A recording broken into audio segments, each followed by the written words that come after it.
Yo. Hey, yo, Carter, stop what you're doing, get your stuff ready, and let's go. Look, dog, I ain't down with it today, alright?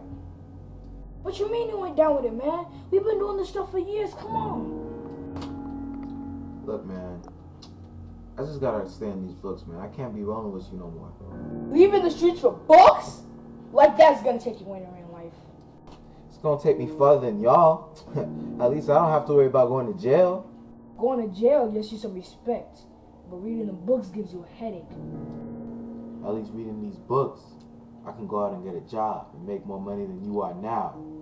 So, go ahead and do what you about to do, alright?